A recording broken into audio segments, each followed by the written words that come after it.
Hermanos, hay llamadas que uno nunca quiere recibir, llamadas que te cambian la vida para siempre, llamadas que dividen tu existencia en dos partes, el antes y el después. El 23 de marzo de 2024, exactamente a las 6:47 de la mañana, mi teléfono sonó. Yo estaba en mi taller de mecánica. Había llegado temprano porque tenía un trabajo urgente. Un cliente necesitaba su carro para las 9 de la mañana y yo le había prometido que estaría listo. Cuando vi el nombre de mi hermana Rosa en la pantalla, sentí algo raro en el pecho. Rosa nunca me llamaba tan temprano. Ella sabe que yo empiezo a trabajar a las 7 y que antes de esa hora estoy ocupado preparando todo.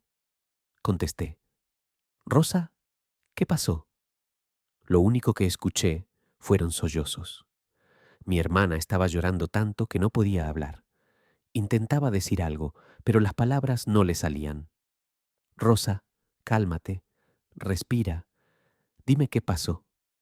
Pasaron unos segundos que parecieron horas, y entonces, entre lágrimas, logró decir las palabras que me destrozaron el corazón. Roberto, es mamá. Tuvo un derrame. Está en el hospital. Los doctores.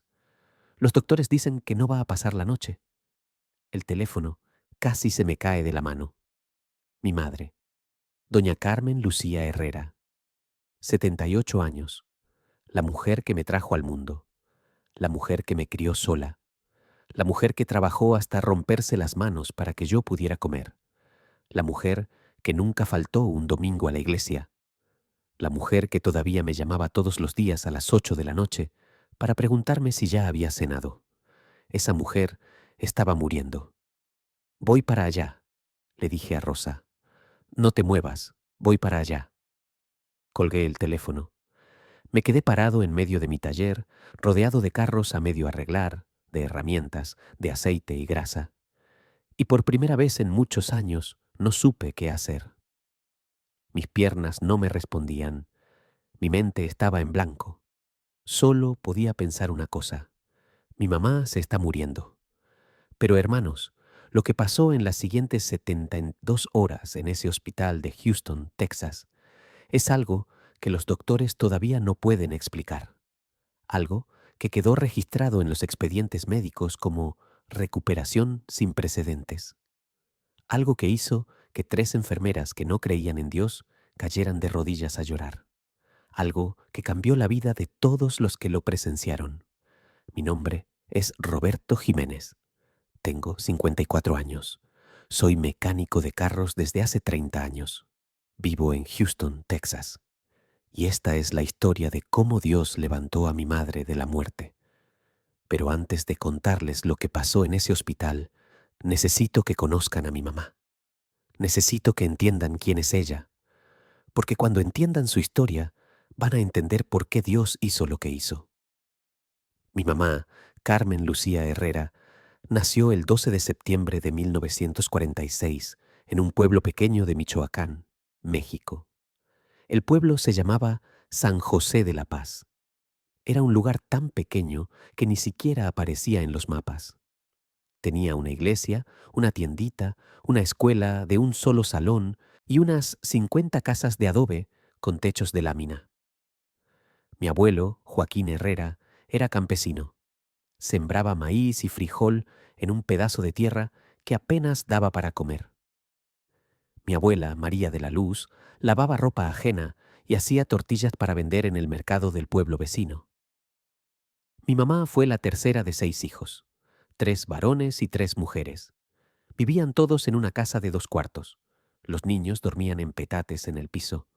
No había luz eléctrica. No había agua corriente. El baño era una letrina afuera de la casa. Pero a pesar de la pobreza, mi mamá siempre decía que fue una niñez feliz. Éramos pobres, pero no lo sabíamos, me contaba. Todos en el pueblo éramos iguales. Nadie tenía más que nadie. Y teníamos lo más importante, familia y fe. Mi abuela era una mujer muy religiosa. Cada mañana, antes de que saliera el sol, se levantaba a rezar el rosario. Y cada domingo, sin falta, llevaba a todos sus hijos a misa. Mi mamá aprendió a rezar antes de aprender a leer. El Padre Nuestro fue lo primero que memoricé, me decía. Antes de saber las letras, ya sabía hablar con Dios. Pero cuando mi mamá tenía 8 años, la tragedia llegó a su familia. Era octubre de 1954. Mi abuelo Joaquín había ido al campo temprano, como todos los días. Pero esa mañana había llovido mucho durante la noche y el río que cruzaba cerca del terreno estaba crecido. Mi abuelo intentó cruzar el río para llegar a su parcela. La corriente lo arrastró. Lo encontraron 3 días después, a varios kilómetros río abajo. Mi mamá tenía 8 años cuando perdió a su papá. Ese día, me contó una vez, entendí que la vida puede cambiar en un segundo, que las personas que amas pueden desaparecer sin aviso, y que lo único que te queda cuando todo se derrumba es Dios. Mi abuela quedó viuda con 6 hijos y ningún ingreso. El pedazo de tierra que mi abuelo sembraba no era de ellos, era prestado. Sin mi abuelo para trabajarlo, lo perdieron. Mi abuela tuvo que sacar a los hijos mayores de la escuela para que trabajaran. Mi tío Pedro, el mayor, tenía 14 años. Empezó a trabajar como peón en otras parcelas. Mi tía Guadalupe, de 12 años, se fue a trabajar de sirvienta a la ciudad de Morelia. Mi mamá, con solo 8 años, empezó a ayudar a mi abuela a lavar ropa ajena y hacer tortillas. Solo pudo estudiar hasta tercer grado. No me arrepiento, me decía. Aprendí a leer, a escribir y a hacer cuentas. Y aprendí algo más importante. Aprendí a trabajar. Los años pasaron. Mi mamá creció en ese pueblo pobre pero digno. A los 15 años ya era conocida como una de las mejores cocineras del pueblo. Sus tamales eran famosos. La gente los encargaba para bodas, bautizos y fiestas. Pero mi mamá quería algo más. Yo veía los camiones pasar por la carretera, me contaba, y me preguntaba a dónde iban, qué había más allá de las montañas, cómo sería vivir en una ciudad grande, con luz eléctrica y agua de la llave. A los 17 años, mi mamá tomó una decisión que cambiaría su vida para siempre. Una prima que vivía en la Ciudad de México vino de visita al pueblo. Le contó a mi mamá sobre la capital, sobre los edificios altos, los parques, los cines, las tiendas llenas de ropa bonita. Carmen, le dijo la prima, vente conmigo. En la ciudad hay trabajo. Puedes ganar en un día lo que aquí ganas en una semana. Mi abuela no quería que mi mamá se fuera, pero mi mamá ya había tomado la decisión. Mamá, le dijo a mi abuela, si me quedo aquí, voy a pasar el resto de mi vida lavando ropa y haciendo tortillas. Quiero algo mejor, no solo para mí, sino para ayudarlos a ustedes. Con 200 pesos que había ahorrado durante 2 años y una maleta de cartón con 3 vestidos, mi mamá se subió a un camión rumbo a la Ciudad de México. Tenía 17 años. Era 1963. La prima la recibió en un cuarto pequeño en la colonia Tepito, uno de los barrios más pobres de la ciudad. El cuarto medía 3 metros por 3 metros. Tenía una cama, una mesa y un anafre para cocinar. El baño era compartido con otras 10 familias en el mismo edificio. Para mi mamá, acostumbrada a vivir en el campo, la ciudad fue un shock. El ruido me volvía loca, me decía. Los carros, los camiones, la gente gritando, los vendedores ambulantes. En el pueblo, lo único que escuchabas eran los pájaros y los gallos. Aquí no podía ni dormir. Pero mi mamá no se rindió. La primera semana, la prima la llevó a buscar trabajo. Fueron a una fábrica de ropa. El encargado les dijo que no había vacantes. Fueron a un restaurante. Lo mismo. Fueron a una tienda de abarrotes. Tampoco. Después de una semana tocando puertas, mi mamá estaba desesperada. Sus 200 pesos se estaban acabando. Si no encontraba trabajo pronto, tendría que regresar al pueblo derrotada. Pero entonces, el octavo día, pasó algo que mi mamá siempre contaba con lágrimas en los ojos. Estaba caminando por la calle, desanimada, pensando en rendirse, cuando pasó frente a una iglesia. Era una iglesia católica pequeña, no muy diferente a la del pueblo. Algo la hizo entrar. Se sentó en una banca al fondo. Estaba sola. El lugar olía a incienso y a velas. La luz entraba por los vitrales y hacía dibujos de colores en el piso. Y ahí, sola en esa iglesia, mi mamá habló con Dios. Señor, le dijo, yo no sé qué estoy haciendo aquí, no sé si me equivoqué al venir, pero tú sabes que vine a buscar una vida mejor. No para mí, sino para ayudar a mi mamá y a mis hermanos. Por favor, Señor, ayúdame, muéstrame qué hacer. Cuando salió de la iglesia, había una señora parada en la puerta. Era una mujer de unos 50 años, bien vestida, con cara amable.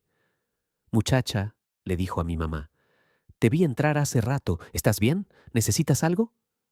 Mi mamá, sin saber por qué, le contó todo. Le contó del pueblo, de la muerte de su papá, de su viaje a la ciudad, de la semana buscando trabajo sin éxito. La señora la escuchó sin interrumpir. Cuando mi mamá terminó de hablar, la señora sonrió.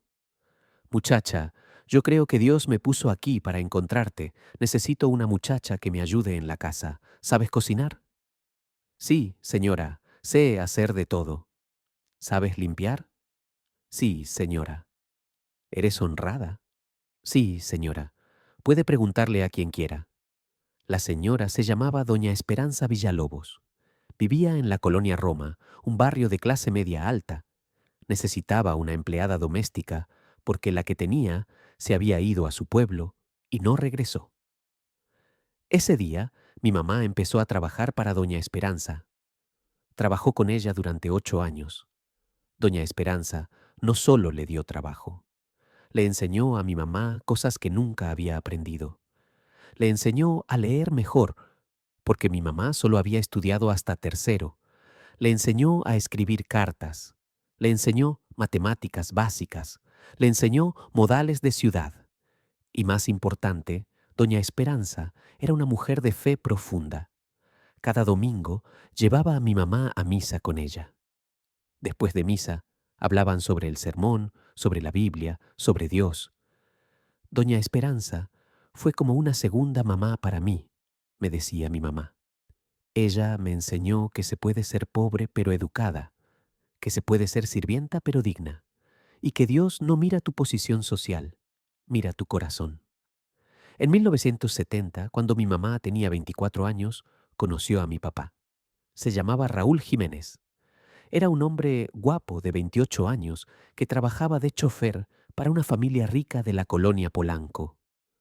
Lo conoció en la iglesia, en un grupo de jóvenes católicos. Mi mamá siempre decía que mi papá era el hombre más guapo que había visto en su vida.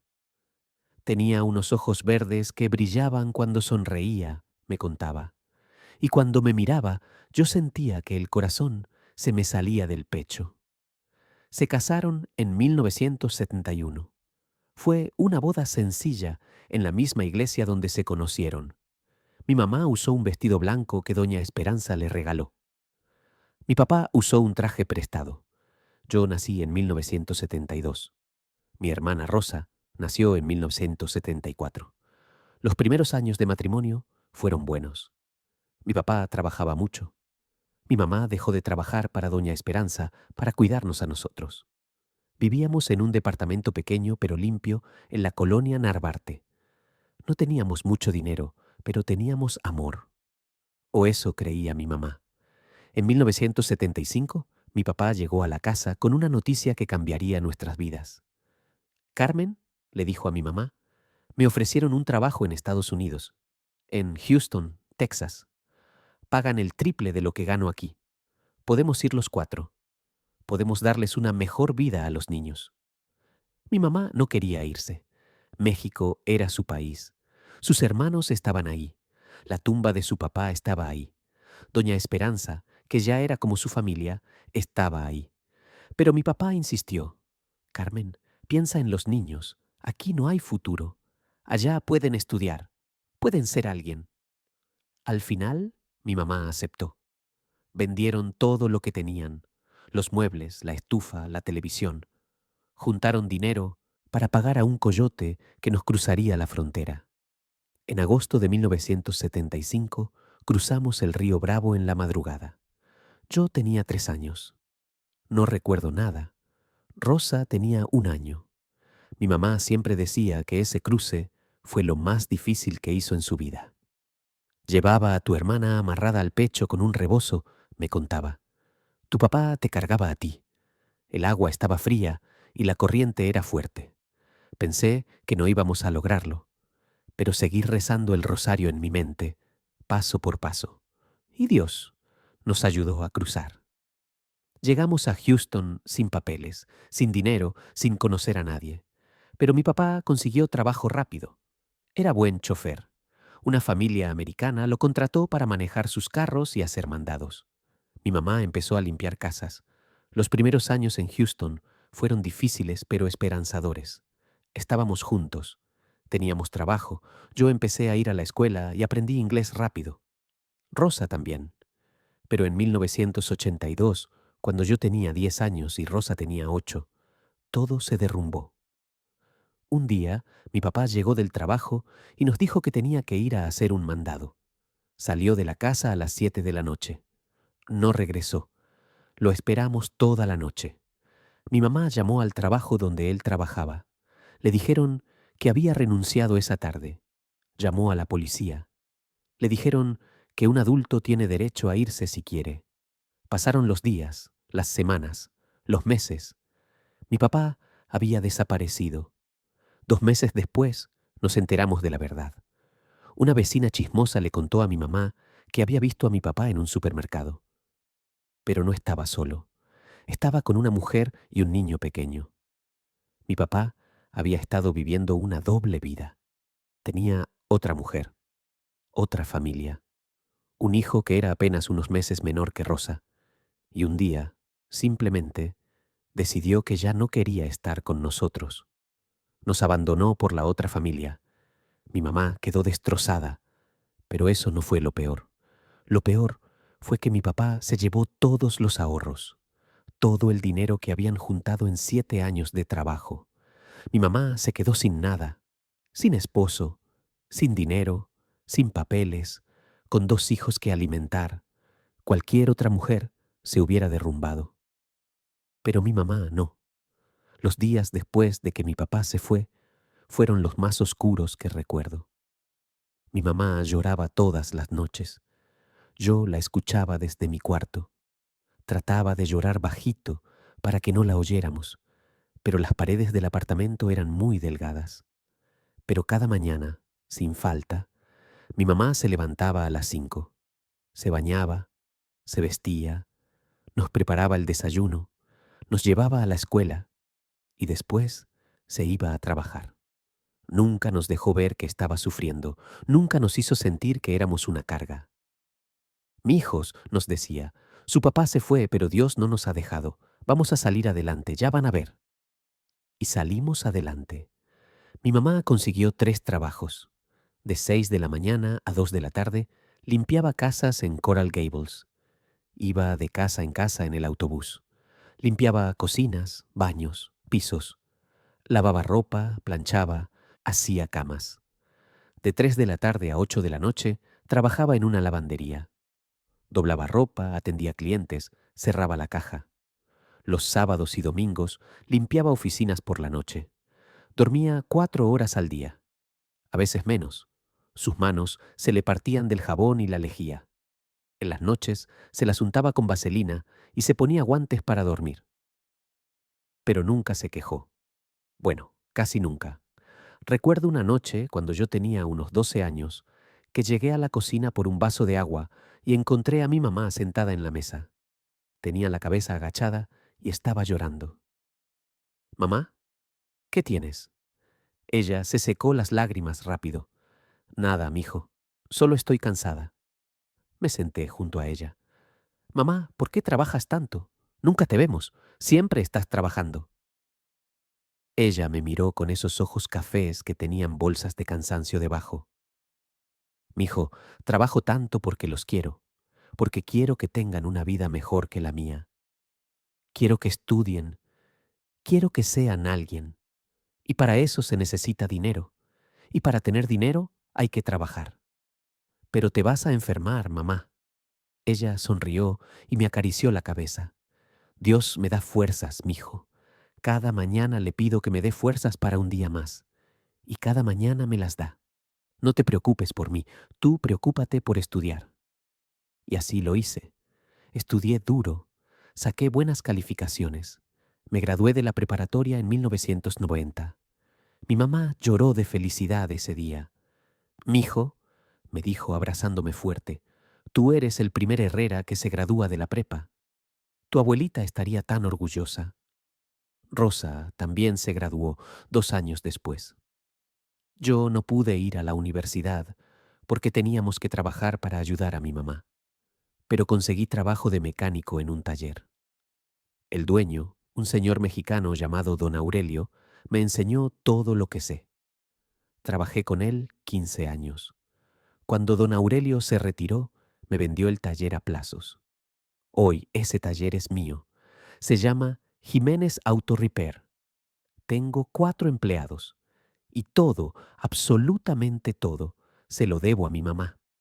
A su sacrificio, a su trabajo, a sus oraciones. Hay algo que no les he contado todavía. Durante todos esos años de lucha, de trabajo, de sacrificio, hubo algo que mantuvo a mi mamá de pie. Su fe. No importaba qué tan cansada estuviera, mi mamá nunca dejó de ir a la iglesia los domingos. El domingo es el día del Señor, decía. Los otros 6 días son para trabajar, pero el domingo es para Dios. Nos llevaba a misa cada semana. Lluvia o sol, enfermos o sanos, con dinero o sin dinero, ahí estábamos en la iglesia. Después de misa, íbamos a un parque cercano.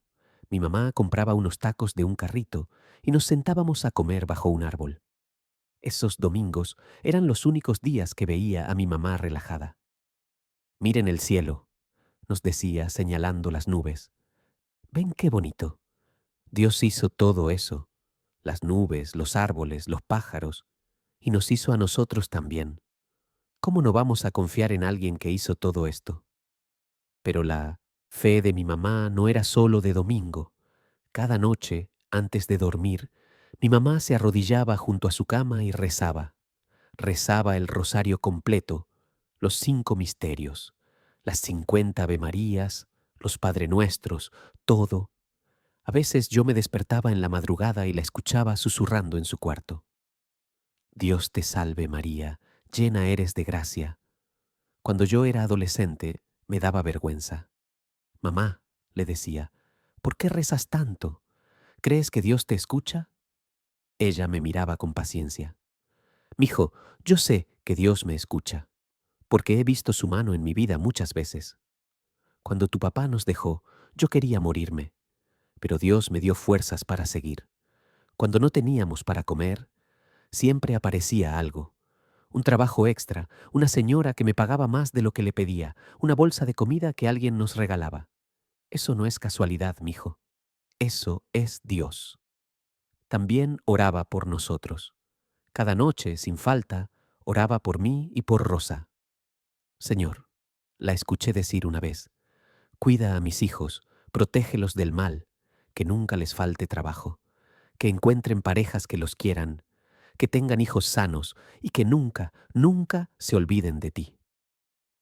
Esas oraciones me acompañaron toda la vida. Cuando me casé con mi esposa María Elena en 1998, mi mamá oró por nosotros.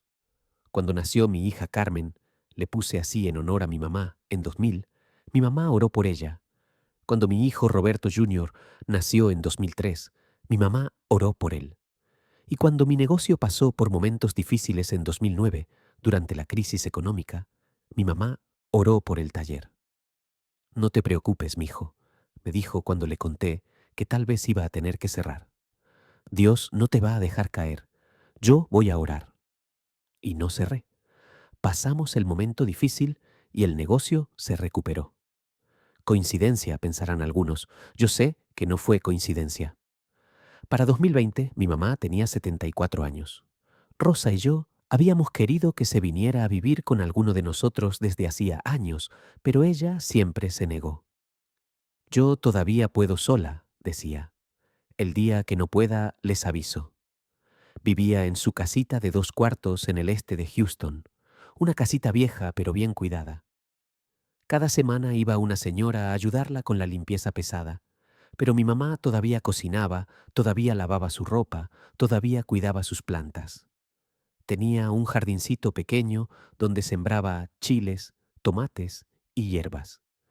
Decía que tener las manos en la tierra la hacía sentir joven. Me recuerda a Michoacán, me decía, a cuando era niña y ayudaba a mi papá en la parcela. Rosa la visitaba 3 veces por semana. Yo iba los domingos a comer con ella después de misa. Mi mamá cocinaba para mí, aunque yo le decía que no era necesario. Mijo, mientras yo pueda pararme frente a una estufa, te voy a dar de comer. Ya cuando me muera, comes en restaurantes. Sus tamales seguían siendo los mejores que había probado. Pero empecé a notar cambios. A veces olvidaba cosas, nada grave. Olvidaba dónde había dejado sus lentes o se confundía con los días de la semana. Una vez la llamé y me dijo, «Mijo, ¿por qué no viniste ayer a comer?» «Mamá, ayer era martes, yo voy los domingos». «Ay, es cierto, se me confundieron los días». El doctor dijo que era normal para su edad. Le recetó unas vitaminas y nos dijo que la vigiláramos. También estaba perdiendo audición. Teníamos que hablarle más fuerte.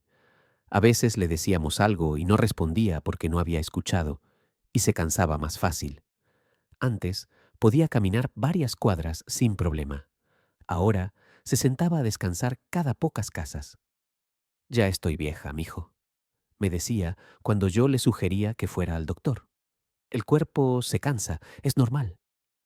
Pero por dentro yo tenía miedo. Miedo de que algo le pasara cuando estuviera sola. Miedo de recibir esa llamada que todos los hijos temen. Y en marzo de 2024, ese miedo se hizo realidad. El jueves 21 de marzo de 2024, hablé con mi mamá por teléfono a las 8 de la noche, como siempre. «Hola, mamá, ¿cómo estás?» «Bien, mijo, aquí viendo la novela». «¿Ya cenaste?» «Sí, me hice un caldito de pollo. ¿Y tú? ¿Ya cenaste?» «Sí, mamá. María Elena hizo enchiladas». «Ah, qué bueno. ¿Y los niños?» «Bien. Carmen te manda saludos. Dice que el domingo va con nosotros a verte». «Qué bueno. Voy a hacer tamales». «No te molestes, mamá. Podemos comprar algo». «Mijo, mientras yo pueda...» «Ya sé, ya sé. Mientras puedas pararte frente a la estufa». Ella se rió. «Me conoces bien». «Te quiero, mamá. Nos vemos el domingo». «Yo también te quiero, mijo. Que Dios te bendiga». Colgamos. No sabía que esa iba a ser la última conversación normal que tendría con mi mamá. El viernes 22 de marzo, mi mamá se despertó sintiéndose mal. Le dolía la cabeza. Un dolor fuerte, diferente a los dolores normales. También estaba mareada. Cuando se levantó de la cama, tuvo que agarrarse de la pared porque sentía que el cuarto le daba vueltas. Pero mi mamá, terca como siempre, no le dijo nada a nadie. «Es solo cansancio», pensó. «Ya se me va a pasar». Se tomó 2 aspirinas y se acostó de nuevo. Durmió casi todo el día. Eso era raro en ella, que siempre estaba activa. A las 6 de la tarde, su vecina, doña Esperanza, sí, el mismo nombre que la señora que le dio trabajo en México hace tantos años, tocó a su puerta. Doña Esperanza tenía 82 años y era la mejor amiga de mi mamá. Se conocían desde hacía 30 años. Eran vecinas, comadres, confidentes. «Carmen, ¿estás bien? No te vi salir hoy». Mi mamá abrió la puerta. Se veía pálida. «Estoy un poco mal del estómago, Esperanza. No es nada». «¿Quieres que llame a Roberto o a Rosa?» «No, no. No los preocupes. Ya mañana me siento mejor». Doña Esperanza no quedó convencida, pero respetó la decisión de mi mamá. «Está bien, pero si necesitas algo, me llamas. Tengo la llave de emergencia». «Sí, Esperanza, gracias». Esa noche, mi mamá cenó una sopa de sobre y se fue a dormir temprano. A las 11 de la noche se despertó con ganas de ir al baño. Se levantó de la cama, dio 2 pasos, y entonces sintió como si un rayo le atravesara la cabeza. El dolor fue tan intenso que gritó, pero no había nadie para escucharla. Trató de agarrarse de algo, pero sus piernas no le respondieron. Cayó al piso del pasillo, a medio camino entre su cuarto y el baño. Y ahí quedó. Mi mamá estuvo tirada en el piso durante 7 horas. 7 horas. No podía moverse. El lado izquierdo de su cuerpo no respondía. Intentaba gritar, pero solo le salían sonidos débiles. El piso estaba frío. Era marzo, pero las noches en Houston todavía son frescas. Más tarde, mi mamá me contó lo que pasó durante esas horas. Mijo, yo pensé que me iba a morir ahí, sola en ese piso. Pensé que así iba a terminar. Después de todo lo que había luchado, iba a morir sola como un perro. Pero entonces empezó a rezar. No podía hablar, pero podía pensar. Rezó el rosario en su mente, misterio por misterio, Ave María por Ave María. Dios te salve María, llena eres de gracia. Y mientras rezaba, sintió una paz extraña. Era como si alguien me estuviera acompañando, me dijo después. No veía a nadie, pero sentía que no estaba sola. Sentía una presencia cálida, como cuando me abrazaba mi mamá de chiquita. Las horas pasaron. La luz del amanecer empezó a entrar por la ventana. Mi mamá seguía en el piso, inmóvil, rezando. A las 6 de la mañana, doña Esperanza se despertó. Era sábado. Normalmente los sábados mi mamá se levantaba temprano para ir al mercado. Doña Esperanza siempre veía las luces de su casa prendidas a las 5:30. Pero esa mañana la casa de mi mamá estaba oscura. Doña Esperanza sintió algo raro. Algo me dijo que fuera a ver, me contó después. No sé qué fue, una voz en mi cabeza, un presentimiento, pero supe que algo estaba mal. Fue a la casa de mi mamá y tocó la puerta. Nadie respondió. Tocó más fuerte. Nada. Llamó por teléfono. El teléfono sonaba adentro, pero nadie contestaba. Doña Esperanza sacó la llave de emergencia que mi mamá le había dado años atrás, por si acaso. Abrió la puerta. «¿Carmen? Carmen, ¿dónde estás?» Y entonces la vio. Mi mamá estaba tirada en el pasillo, inmóvil. Doña Esperanza gritó. Corrió hacia ella. «Carmen, Carmen, despierta». Mi mamá abrió los ojos. Estaba consciente. Intentó hablar, pero las palabras no le salían claras. Doña Esperanza llamó al 911. La ambulancia llegó en 8 minutos. Los paramédicos entraron, evaluaron a mi mamá, la estabilizaron. «Señora, parece que tuvo un derrame cerebral», le dijeron a doña Esperanza. «¿Tiene familia?» «Sí, tiene 2 hijos, Roberto y Rosa». «Llámelos. Vamos a llevarla al Hospital Memorial Hermann». A las 6:47 de la mañana, el hospital llamó a mi hermana Rosa. Y a las 6:48, Rosa me llamó a mí. Cuando colgué el teléfono con Rosa, me quedé paralizado unos segundos. Mi mente no podía procesar lo que acababa de escuchar. Mamá tuvo un derrame. Los doctores dicen que no va a pasar la noche. No va a pasar la noche. Mi mamá de 78 años que todavía hacía tamales, que todavía cuidaba sus plantas, que todavía me regañaba por no comer suficiente, no va a pasar la noche. Agarré las llaves del carro con manos temblorosas. Llamé a mi esposa María Elena. «Mi amor, mi mamá está en el hospital. Es grave. Voy para allá».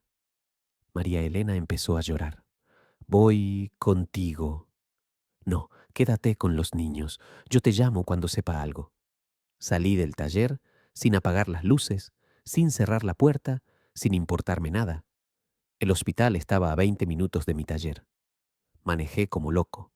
Me pasé 2 semáforos en rojo. Por suerte, no había policías. Todo el camino fui rezando. Yo no soy tan religioso como mi mamá. Voy a misa los domingos, pero casi por costumbre. No rezo el rosario todas las noches como ella. Pero ese día, manejando hacia el hospital, Recé como nunca había rezado. Dios, por favor, no te la lleves. Todavía no. Mis hijos la necesitan. Yo la necesito. Por favor, Dios, por favor. Llegué al hospital a las 7:30 de la mañana. Estacioné el carro en cualquier lado, sin fijarme si estaba permitido. Corrí hacia la entrada de emergencias. Rosa estaba ahí, sentada en una silla de la sala de espera, con los ojos rojos de llorar. La abracé. ¿Qué saben? ¿La has visto? No, no nos dejan pasar todavía. El doctor quiere hablar con nosotros. Esperamos 15 minutos que parecieron 15 horas. Finalmente, una enfermera vino a buscarnos. ¿Familiares de Carmen Herrera? Sí, somos sus hijos. El doctor Thompson quiere hablar con ustedes. Síganme. Nos llevó por un pasillo largo hasta una oficina pequeña. El doctor nos esperaba. Era un hombre joven, de unos 35 años, con bata blanca y cara seria. Se presentó como doctor Michael Thompson, neurólogo de guardia. Por favor, siéntense, nos dijo. Nos sentamos. Les voy a ser completamente honesto, empezó. Su madre sufrió un derrame cerebral hemorrágico masivo. Eso significa que hubo un sangrado severo dentro de su cerebro. Hizo una pausa. El sangrado afectó aproximadamente el 40 del hemisferio izquierdo. Esa es el área que controla el movimiento del lado derecho del cuerpo, el habla y muchas funciones cognitivas importantes. Rosa apretó mi mano. Hemos hecho todo lo que está en nuestro poder para estabilizarla, continuó el doctor. Pero tengo que ser realista con ustedes. El daño es muy extenso. Las probabilidades de que sobreviva las próximas 24 horas son muy bajas, menos del 5. Sentí como si me hubieran dado un golpe en el estómago. Y si sobrevive, continuó el doctor, lo más probable es que quede en estado vegetativo. No podrá hablar, ni caminar, ni reconocerlos. Probablemente no podrá ni alimentarse sola. Necesitaría cuidados las 24 horas del día por el resto de su vida. Rosa empezó a llorar. Lo siento mucho, dijo el doctor. Sé que esto es muy difícil de escuchar. ¿Tienen alguna pregunta? ¿Podemos verla? Pregunté con voz que no reconocí como mía. Sí, pueden pasar, pero prepárense. Está conectada a muchas máquinas. Se ve muy diferente a como la recuerdan. Nada te prepara para ver a tu mamá muriendo. Cuando entramos al cuarto de cuidados intensivos, me tuve que agarrar del marco de la puerta para no caerme. Mi mamá estaba acostada en una cama blanca, rodeada de máquinas. Un tubo le salía de la boca y estaba conectado a un ventilador que la ayudaba a respirar. El sonido de la máquina era constante. Psh, psh, psh. Cables salían de su pecho hacia un monitor que mostraba su ritmo cardíaco en una línea verde que subía y bajaba. Una bolsa de suero colgaba de un poste y estaba conectada a su brazo por una aguja. Su cara estaba hinchada y tenía moretones morados alrededor de los ojos. No parecía mi mamá, parecía otra persona. Rosa se acercó primero, le agarró la mano. Mami, estamos aquí. Rosa y Roberto estamos aquí. ¿Me escuchas?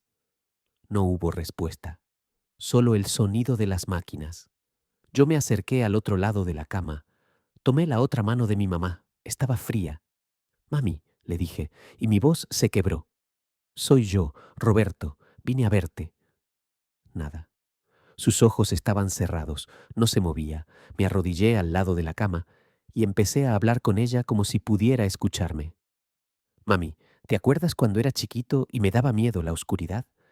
Me sentaba en tu cama y tú me cantabas hasta que me dormía. Me cantabas esa canción de cuna que tu mamá te cantaba a ti. ¿Cómo era? A la rurru niño, a la rurru ya, duérmase mi niño, duérmaseme ya. Las lágrimas corrían por mi cara.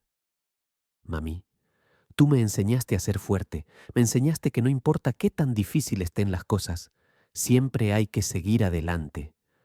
Me enseñaste a trabajar, a ser honesto, a nunca rendirme. Todo lo que soy te lo debo a ti. Rosa también estaba llorando. Mami, continuó, todavía te necesitamos. Mis hijos te necesitan.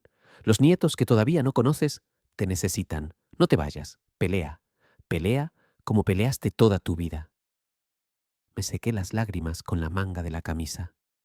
Mami, tú me enseñaste a orar.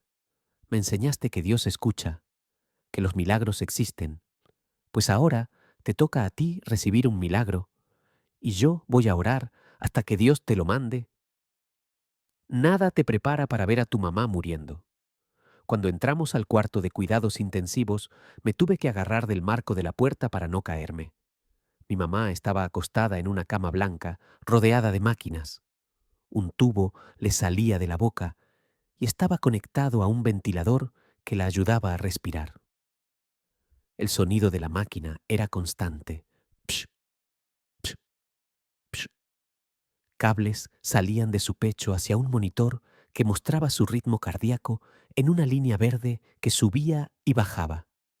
Una bolsa de suero colgaba de un poste y estaba conectada a su brazo por una aguja. Su cara estaba hinchada y tenía moretones morados alrededor de los ojos. No parecía mi mamá, parecía otra persona. Rosa se acercó primero. Le agarró la mano. Mami, estamos aquí. Rosa y Roberto estamos aquí. ¿Me escuchas?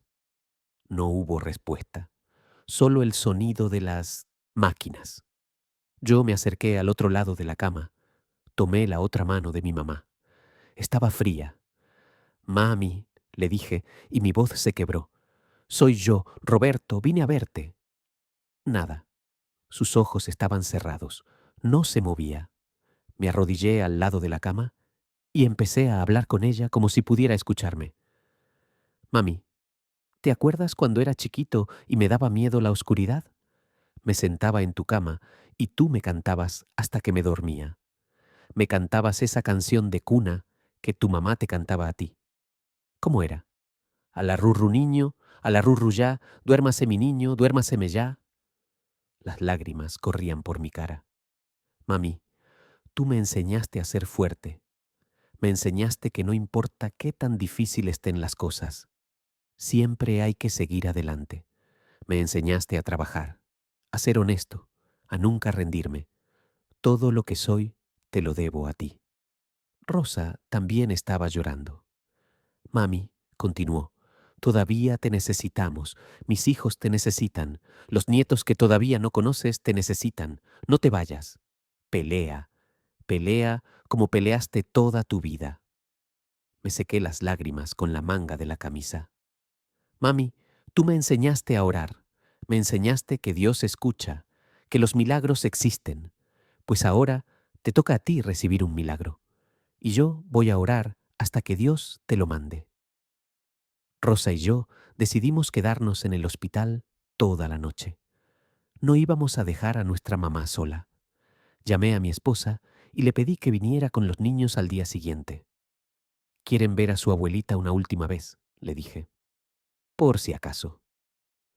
Rosa llamó a su esposo y le dijo lo mismo. Nos turnamos para estar junto a mi mamá. Uno de nosotros adentro del cuarto, el otro afuera en la sala de espera.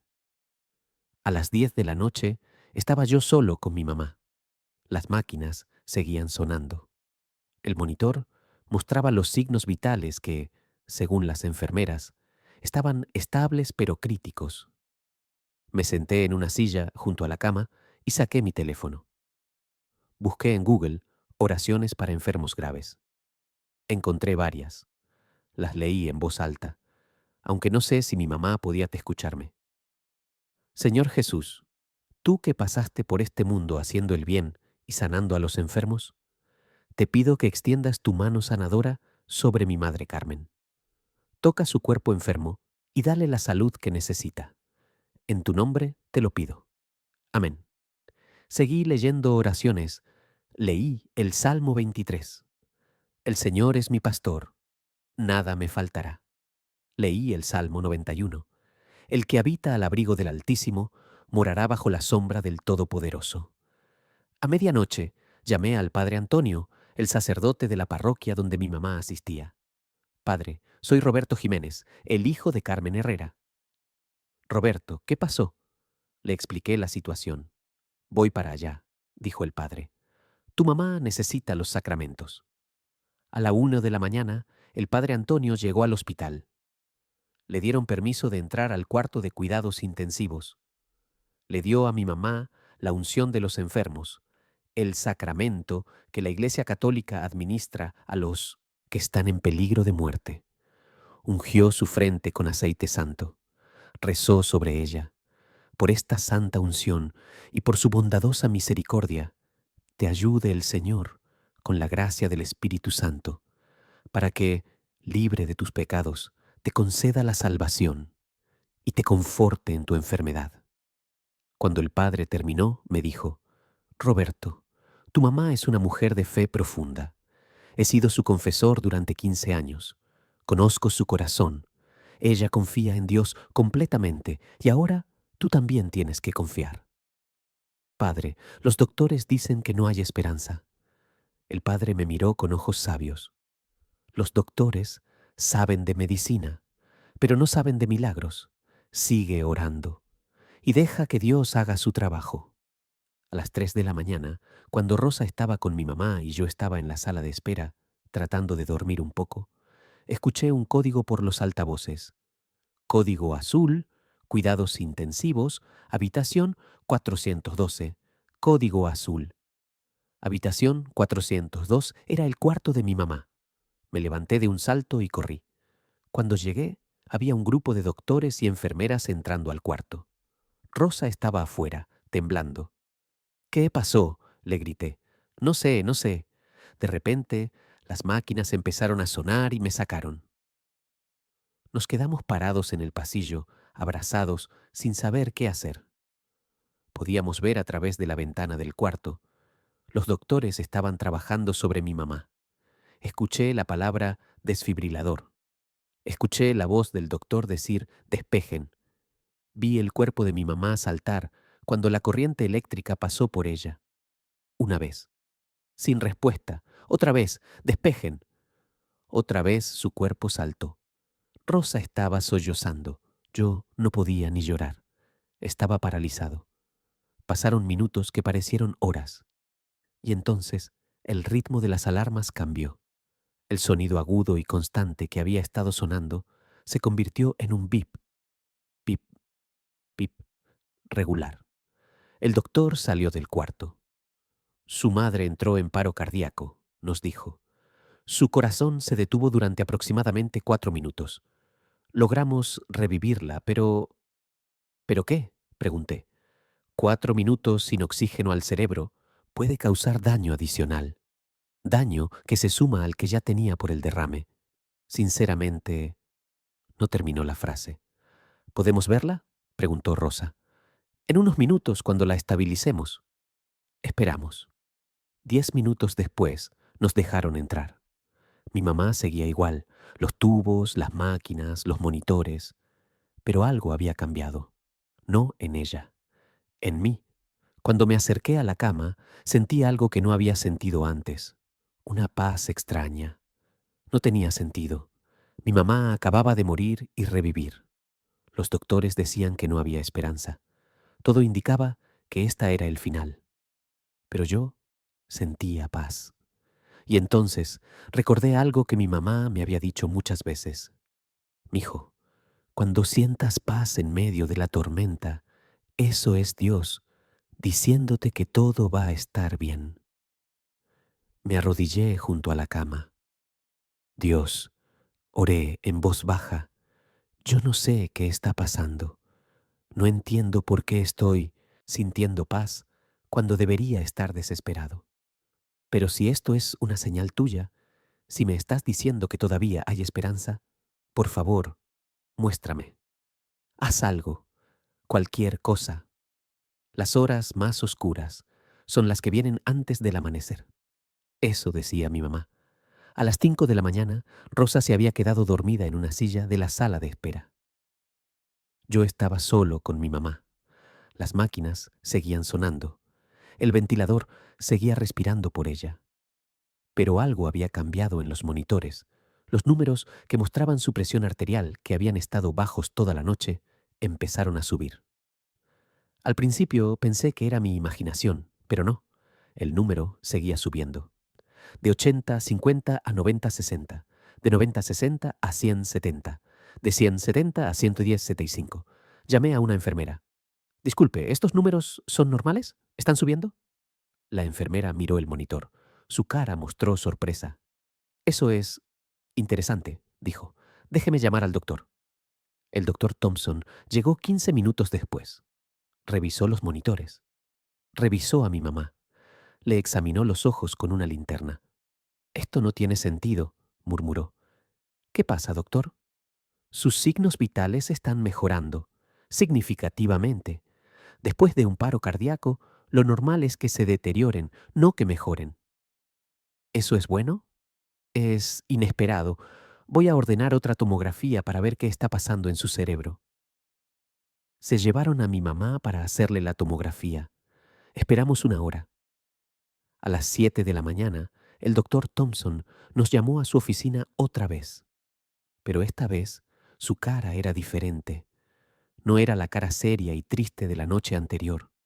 Era una cara de confusión, de asombro, de no entender lo que estaba viendo. No sé cómo explicar esto, empezó.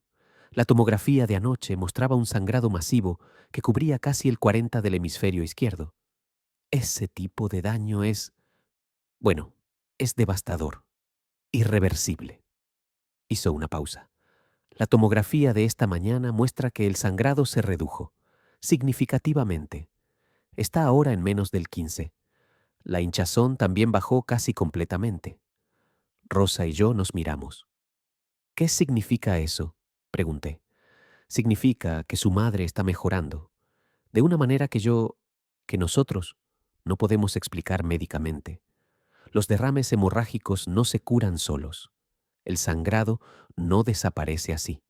Esto va en contra de todo lo que sabemos sobre neurología. ¿Está diciendo que mi mamá va a estar bien? El doctor suspiró. Estoy diciendo que lo que está pasando no sigue ningún patrón que yo haya visto en 10 años de práctica médica. No me atrevo a hacer predicciones, pero lo que sí puedo decir es que hace 8 horas yo estaba seguro de que su madre no iba a sobrevivir. Y ahora no estoy seguro de nada. A las 10 de la mañana del sábado 23 de marzo, exactamente 16 horas después de que mi mamá entrara al hospital, pasó algo que nunca voy a olvidar. Estaba yo solo con ella en el cuarto. Rosa había ido a la cafetería a buscar café. Tenía la mano de mi mamá agarrada entre las mías. Le estaba hablando, como había estado haciendo toda la noche. Mami, ¿te acuerdas cuando me enseñaste a manejar? Yo tenía 16 años y tú tenías ese carro viejo, el Ford Pinto verde. Me llevaste a un estacionamiento vacío un domingo en la mañana y me dijiste, «Órale, mijo, tú puedes». Y yo estaba tan nervioso que casi choco contra un poste. Sonreí al recordarlo. Me gritaste, ¿te acuerdas? El freno, mijo, el freno, no el acelerador. Y después nos reímos tanto que nos dolía la panza. Apreté su mano. Mami, si puedes escucharme, aprieta mi mano, solo un poquito, para saber que estás ahí. Esperé. Nada. Suspiré. Está bien, mami. Sé que estás cansada. Descansa. Yo estoy aquí. No me voy a ningún lado. Y entonces lo sentí. Un apretón. Débil. Casi imperceptible. Pero real. Mi corazón se detuvo. Mami, mami, ¿me apretaste la mano? Esperé. Otro apretón. Esta vez un poco más fuerte. Mami, ¿me estás escuchando? Y entonces, hermanos, entonces pasó lo imposible. Mi mamá abrió los ojos. No poco a poco. No con dificultad. Abrió los ojos de golpe, como si despertara de una siesta común y corriente. Y me miró. Me miró directamente a los ojos. Y a pesar del tubo en su boca, a pesar de las máquinas, a pesar de todo, sonrió. Mi mamá de 78 años, que según los doctores debería estar muerta o en coma, me estaba mirando y sonriendo. Grité, «¡Enfermera! ¡Enfermera!». Mi mamá despertó. Lo que pasó en las siguientes horas fue un torbellino. Enfermeras entraron corriendo. Doctores llegaron. Le hicieron pruebas a mi mamá. Le hablaron. Le pidieron que moviera los dedos, que parpadeara, que siguiera una luz con los ojos. Mi mamá hizo todo lo que le pidieron. El doctor Thompson estaba pálido. «Esto no es posible», murmuraba mientras revisaba los resultados. «Esto simplemente no es posible». A las 2 de la tarde decidieron quitarle el tubo de respiración. Mi mamá estaba respirando por su cuenta. Y cuando le quitaron el tubo, lo primero que dijo, con voz ronca pero clara, fue: «¿Ya comieron?». Rosa y yo nos reímos y lloramos al mismo tiempo. «Mami, casi te mueres y lo primero que preguntas es si ya comimos». Ella me miró con esos ojos cafés que me conocen desde hace 54 años. «Mijo, yo no me iba a morir, lo sabía». «¿Cómo lo sabías, mami?». Mi mamá cerró los ojos un momento, como recordando algo lejano. «Porque vi algo». Rosa se acercó más. «¿Qué viste, mami?». Mi mamá tardó en responder. Sus ojos se llenaron de lágrimas. «Mijos», dijo con voz suave, «cuando mi corazón se paró, yo sentí que me iba. Sentí que flotaba, como si mi cuerpo pesara menos que una pluma, y entonces vi una luz». Rosa y yo nos miramos. «¿Una luz?», pregunté. «Sí, mijo, una luz muy brillante, pero no lastimaba los ojos. Era... era cálida, como cuando sales al sol después de estar mucho rato en la sombra». Mi mamá hizo una pausa. Las lágrimas corrían por sus mejillas. Y en esa luz vi a mi mamá, a tu abuelita María de la Luz, la que murió en el 85. Estaba parada ahí, sonriendo, con el mismo vestido azul que usaba para ir a misa. Rosa empezó a llorar. Y atrás de ella, continuó mi mamá, vi a tu papá. ¿A papá?, pregunté sorprendido. ¿El papá que nos abandonó? Sí, mijo, pero se veía diferente, se veía tranquilo, en paz. No era el hombre enojado y egoísta que se fue, era como si Dios lo hubiera limpiado por dentro. Mi mamá se secó las lágrimas con la sábana del hospital. Mi mamá me habló, me dijo: «Carmen, todavía no es tu hora. Tus hijos te necesitan, tus nietos te necesitan, tienes que regresar». Y tu papá también habló. Me dijo: «Carmen, perdóname, perdóname por todo el daño que les hice. Dile a los niños que los quiero, que siempre los quise, aunque no supe demostrarlo». Yo no sabía qué decir. Tenía un nudo en la garganta. Y entonces, continuó mi mamá, sentí como si alguien me jalara hacia abajo, como cuando te avientas a una alberca y el agua te jala. Y de pronto abrí los ojos y los vi a ustedes parados ahí. Nos quedamos en silencio por un momento. Rosa fue la primera en hablar. «Mami, ¿de verdad viste todo eso?». Mi mamá la miró fijamente. «Mija, yo sé lo que vi. No fue un sueño, no fue mi imaginación, fue real, tan real como ustedes dos parados frente a mí ahora mismo». La historia de mi mamá se regó por todo el hospital como fuego en pasto seco. Las enfermeras hablaban entre ellas. Los doctores venían a revisar su expediente con cara de no creer lo que leían. Otros pacientes y sus familias preguntaban qué había pasado en el cuarto 412. ¿Es verdad que una señora se murió y revivió? ¿Es verdad que tenía un derrame masivo y se curó sola? ¿Podemos conocerla? El doctor Thompson vino a vernos esa tarde. Se sentó en una silla junto a la cama de mi mamá y se quedó callado un momento. «Señora Carmen», dijo finalmente, «yo soy médico desde hace 10 años. He visto cientos de casos de derrame cerebral. He visto gente joven, sana, que no sobrevive derrames más pequeños que el suyo. Y he visto gente mayor que queda en coma permanente por derrames menos graves». Hizo una pausa. «Lo que pasó con usted no tiene explicación médica. Su sangrado se redujo sin cirugía. Su cerebro se recuperó sin tratamiento. Su corazón se detuvo por 4 minutos y usted despertó sin daño neurológico visible. En todos mis años de práctica, nunca había visto algo así». Mi mamá lo miró con calma. «Doctor», le dijo, Yo sé que usted es un hombre de ciencia. Usted cree en lo que puede ver y tocar y medir. Y está bien. La ciencia es importante. Los doctores como usted salvan vidas todos los días. El doctor Thompson asintió. Pero hay cosas, continuó mi mamá, que la ciencia no puede explicar. Cosas que pasan más allá de lo que los libros enseñan. Yo no sé por qué Dios decidió darme más tiempo. No sé por qué me dejó ver a mi mamá y a Raúl en esa luz. Pero sé que lo que me pasó fue un milagro. Y los milagros no se explican. Se agradecen. El doctor Thompson no dijo nada por un momento. Señora Carmen, dijo finalmente, yo no sé si creo en milagros, pero lo que sí sé es que lo que pasó con usted cambió algo en mí. Me hizo dudar de todo lo que creía saber. Y tal vez eso es bueno. Se levantó de la silla. Voy a pedir que la bajen a un cuarto regular. Ya no necesita cuidados intensivos. Si sigue así, puede irse a casa en unos días. Cuando el doctor salió, mi mamá me miró. ¿Ves, mijo? Dios trabaja de maneras que no entendemos. Ese doctor entró aquí pensando una cosa y va a salir pensando otra. Y todo porque Dios decidió que yo no me iba a morir todavía. Al día siguiente, domingo 24 de marzo, pasó algo que nunca voy a olvidar. Mi mamá ya estaba en un cuarto regular. Se veía mucho mejor. El color había regresado a su cara. Podía sentarse sola. Hasta había pedido que le trajeran un peine para arreglarse el pelo. No voy a recibir visitas toda despeinada, dijo. ¿Qué van a pensar?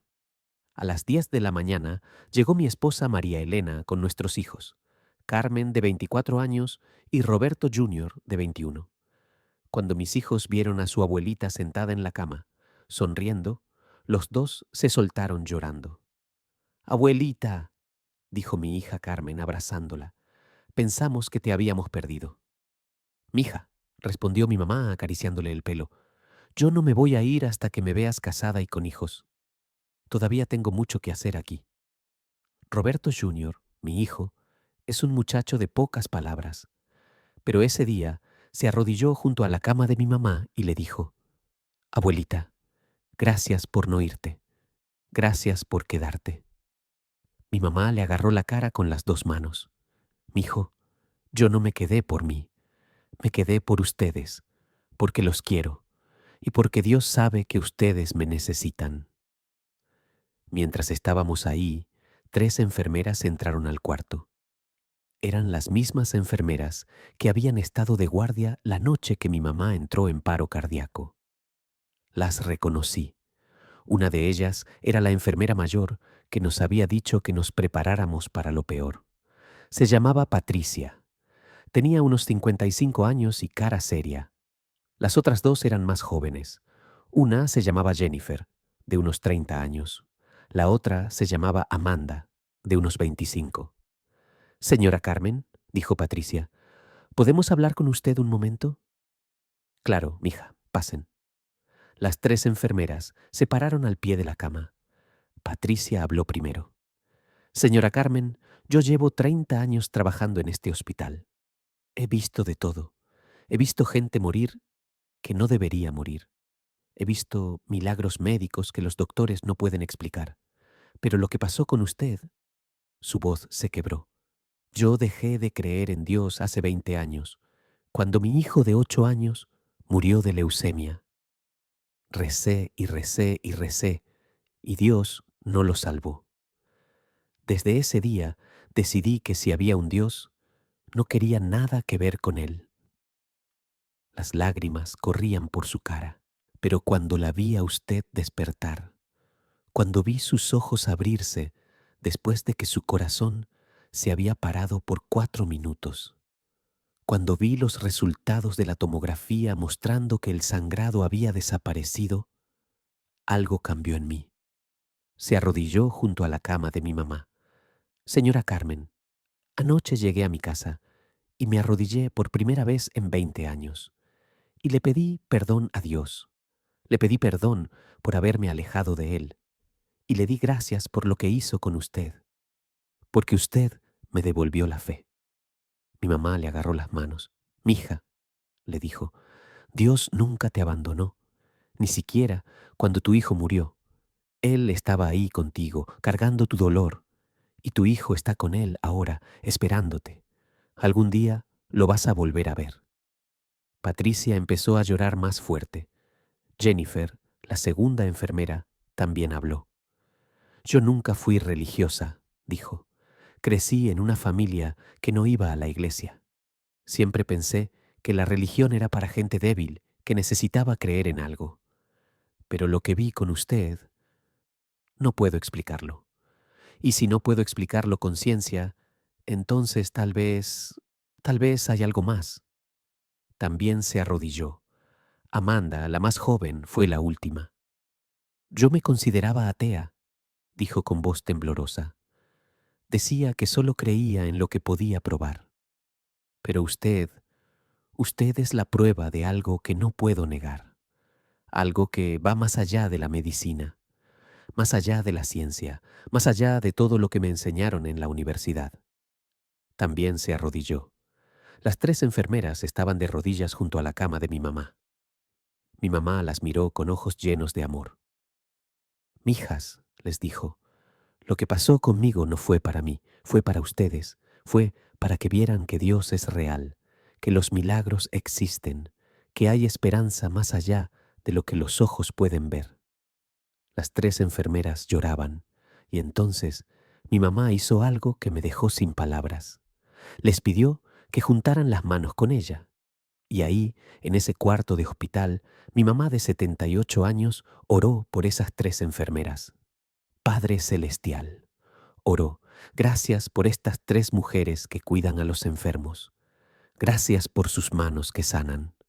Gracias por sus corazones que sirven. Te pido que las bendigas, que llenes sus vidas de paz, que les muestres tu amor y que nunca, nunca se olviden de lo que vieron aquí. En el nombre de Jesús. Amén. Cuando terminó la oración, las cuatro mujeres estaban llorando. Y yo también. El viernes 29 de marzo de 2024, exactamente una semana después de que los doctores dijeron que mi mamá no pasaría la noche, la dieron de alta del hospital. No en silla de ruedas, no en camilla, caminando. Mi mamá de 78 años, que había sufrido un derrame masivo, que su corazón se había detenido por 4 minutos, que los doctores habían dado por muerta, salió del hospital caminando con sus propios pies. El doctor Thompson vino a despedirse personalmente. Señora Carmen, le dijo, en todos mis años de práctica médica, su caso es el más extraordinario que he visto. Voy a escribir un artículo sobre usted para una revista médica. Por supuesto, no usaré su nombre real sin su permiso. Mi mamá sonrió. Doctor, puede usar mi nombre. No tengo nada que esconder. Y si mi historia ayuda a otros doctores a creer que hay cosas más allá de la medicina, pues mejor. El doctor le estrechó la mano. Ha sido un honor conocerla, señora Carmen. El honor es mío, doctor, y gracias por todo lo que hizo. Mientras caminábamos hacia la salida, las enfermeras del piso se alinearon en el pasillo para despedirla. Algunas lloraban, algunas aplaudían, todas la miraban con admiración. Que Dios la bendiga, señora Carmen. Gracias por devolvernos la fe. Nunca la vamos a olvidar. Mi mamá caminaba despacio pero segura, apoyada en mi brazo. Cuando llegamos a la puerta principal del hospital, se detuvo. Miró hacia atrás, hacia el edificio donde casi había muerto. Y entonces dijo algo que se me quedó grabado para siempre. Mijo, yo entré a este hospital para morir, pero Dios tenía otros planes. Él siempre tiene otros planes. Hoy, mientras grabo esto, han pasado 8 meses desde esa semana en el hospital. Mi mamá tiene 79 años ahora. Cumplió años en septiembre y le hicimos una fiesta grande con toda la familia. Finalmente aceptó venirse a vivir con nosotros. Ya no vive sola en su casita del este de Houston. Ahora vive en el cuarto de huéspedes de mi casa, que decoramos especialmente para ella. Está bien, dijo cuando le propusimos que se viniera. Creo que ya es hora de dejar que me cuiden un poco. Su recuperación ha sido increíble. Camina todos los días. Cada mañana a las 6 sale a caminar alrededor de la cuadra. Dice que el aire fresco le hace bien. Me recuerda a Michoacán, dice, al olor del campo cuando amanece. Va a misa cada domingo. Ahora vamos todos juntos. Mi mamá, mi esposa, mis hijos, Rosa con su familia. Ocupamos casi una banca completa. Todavía cocina. No todos los días como antes, pero los domingos hace tamales o pozole o mole. Dice que mientras pueda pararse frente a una estufa, va a seguir cocinando para su familia. Y todavía reza. Cada noche, antes de dormir, se arrodilla junto a su cama y reza el rosario. A veces la escucho desde mi cuarto.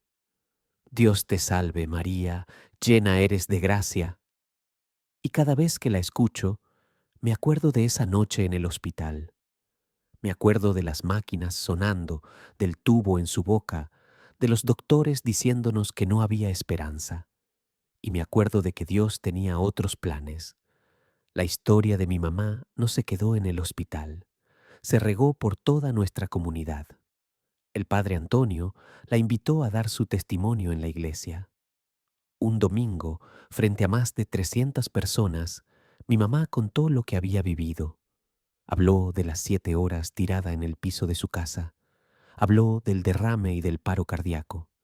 Habló de la luz que vio y de su mamá y mi papá esperándola. Habló de despertar y ver a sus hijos llorando junto a su cama. Cuando terminó de hablar, la iglesia entera estaba llorando. Ese día, 15 personas pasaron al frente a entregar su vida a Cristo.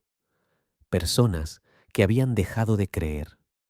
Personas que estaban pasando por momentos difíciles. Personas que habían perdido la esperanza. Todas dijeron lo mismo. Si Dios hizo un milagro con doña Carmen, puede hacer un milagro conmigo también. Pero no terminó ahí. Un periodista de un canal local de televisión escuchó la historia y pidió entrevistar a mi mamá. La entrevista salió en las noticias de las 6. Miles de personas la vieron. Empezaron a llegar cartas a la iglesia, correos electrónicos, mensajes en Facebook. Vi la historia de su mamá en las noticias. Me hizo llorar. Yo había perdido la fe, pero su testimonio me la devolvió. Tengo una hija enferma. Los doctores dicen que no hay esperanza, pero después de ver a doña Carmen voy a seguir creyendo. Soy enfermera en otro hospital. Vi el reportaje y le compartí la historia a mis compañeras. Todas quedamos impactadas. Mi mamá recibe cada carta con lágrimas en los ojos. Mira, mijo, me dice, mostrándome los mensajes. ¿Ves? Por eso Dios me dejó viva. No fue por mí, fue por toda esta gente que necesitaba escuchar que los milagros todavía pasan. Hermanos, hermanas que me están escuchando, esta experiencia me cambió la vida. Yo siempre fui creyente. Iba a misa los domingos. Rezaba de vez en cuando, creía en Dios, pero de una manera cómoda, una manera que no me exigía mucho. Pero después de lo que vi con mi mamá, mi fe cambió. Ya no es una fe cómoda, es una fe real, una fe que sabe que Dios está vivo, que actúa, que interviene en nuestras vidas. Aprendí que los milagros no son cosa del pasado, no son solo historias de la Biblia, son cosas que pasan hoy en hospitales modernos frente a doctores con diplomas de las mejores universidades. Aprendí que nunca hay que perder la esperanza, aunque los expertos digan que no hay salida, aunque los números digan que todo está perdido, aunque el mundo entero diga que se acabó. Porque Dios no se rige por números, ni por estadísticas, ni por pronósticos médicos. Aprendí que la oración funciona, no siempre de la manera que esperamos, no siempre en el tiempo que queremos, pero funciona. Dios escucha, Dios responde. Y aprendí algo más, algo que mi mamá me había dicho 1000 veces. pero que yo nunca había entendido de verdad. Dios no llega tarde. Dios llega a tiempo, su tiempo. Hermano, hermana, que me estás escuchando ahora mismo, tal vez estás pasando por algo difícil. Tal vez tienes un familiar enfermo. Tal vez los doctores te dieron malas noticias. Tal vez estás en una situación que parece no tener salida. Tal vez ya perdiste la esperanza. Pero déjame decirte algo. Lo que los doctores no pueden explicar, Dios lo puede hacer. Lo que la ciencia dice que es imposible, para Dios es posible.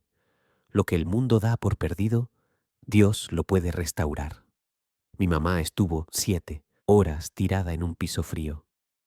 Tuvo un derrame que destruyó el 40 de su cerebro. Su corazón se detuvo por 4 minutos. Los mejores doctores de Houston dijeron que no iba a sobrevivir. Y hoy, 8 meses después, está en mi casa haciendo tamales para el domingo. Eso no es medicina. Eso es Dios. Si esta historia tocó tu corazón, quiero pedirte 3 cosas. Primero, escribe en los comentarios "Dios todavía hace milagros" junto con el nombre de tu país o tu ciudad. Queremos saber de dónde nos están viendo.